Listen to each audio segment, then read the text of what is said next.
Do we think that the Bush presidency was a success vis-a-vis Israel? Well, it was a success on one level because part of what American Jews are looking for, and Americans in general are looking for what's in your heart. And for the American Jewish voter, they're looking for is love of Israel in your heart, or at least respect of Israel. At the end of the day, though, there are very, very deep foreign policy realities that are going to bind every administration, including the next one.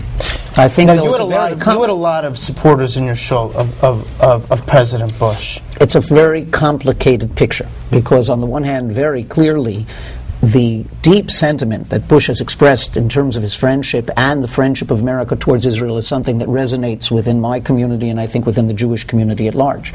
At the same time, whether or not the foreign policy positions of the Bush administration, the Iraq War, or any of those other eventualities have really been beneficial for Israel, I think the verdict is still out, and it's very questionable. That's the famous question. Is Israel more secure, better off now than it was when he came into office as a result?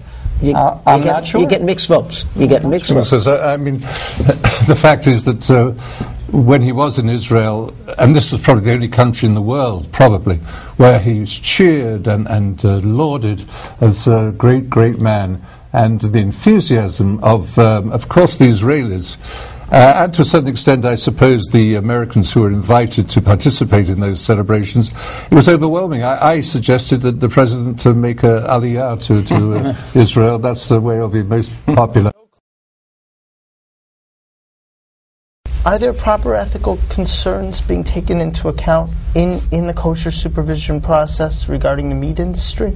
I would say probably not enough. I think that there's been a distinction between kosher supervision and other issues, and the kosher supervision agencies have basically said this is our job, to supervise the kashrus, to supervise the ritual purity of the substance that we're supervising. The problem's going to be, and I agree with you very, very, very, very strongly, I think that for us as rabbis, we need to be able to say to our congregants, you can't come to shul and then go out and steal. You can't daven with a tallis over your head and then treat someone improperly. We need to be able to create a Judaism that is complete and whole. The question is how to do it. I think there's a general feeling that in the Orthodox community, in many Orthodox communities, and especially in the more Haredi, more extreme Orthodox communities, there's more concern for the strict rules of halakha, of how you cut the animal's throat and how you examine the lungs and everything, and they're not really concerned about whether you're stealing or whatever, or going into court and perjuring themselves. There's a general feeling, and I mean, I often say, if I was going to go to court or I was going to do a business deal with somebody, would I go, it's a terrible thing to say, but would I go to a chassid in Muncie or somewhere, or would I go to one of Rabbi Meal's congregants? Who could I trust more to tell the truth in court and everything?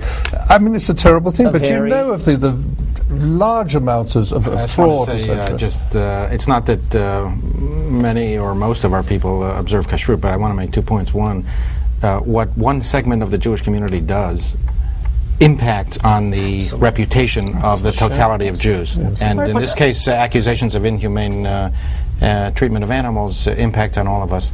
I'll say finally that of course there are honest Hasidim and dishonest, and honest conservative Jews and dishonest, but I don't see the sense of outrage in the Orthodox community when something happens. I mean, these terrible things of pedophiles and etc., and people are allowed to continue to teach in yeshivas. Come to my congregation once in a while on a Shabbat, and you will hear the rabbi speaking very clearly about this rabbi. On that note, you're a good rabbi.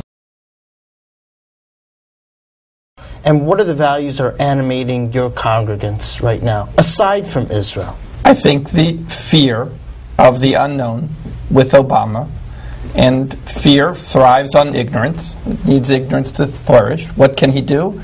He can become more of a known entity. Are those rumors really true in your synagogue, relating to him being a Muslim? I had someone come up at the Kiddush and say to me, this Muslim cannot be elected. I said he's Christian. I tell you, in my community, there's none of that. We're Upper West Side liberal Jews, and they're not falling for that. In fact, if you want to take a look carefully, Barack Hussein Obama might have a Muslim middle name, but has a very good Jewish first name. Baruch. Anybody who knows Judaism and Jewish history but you see, it's very interesting. knows that that's a classic Jewish name.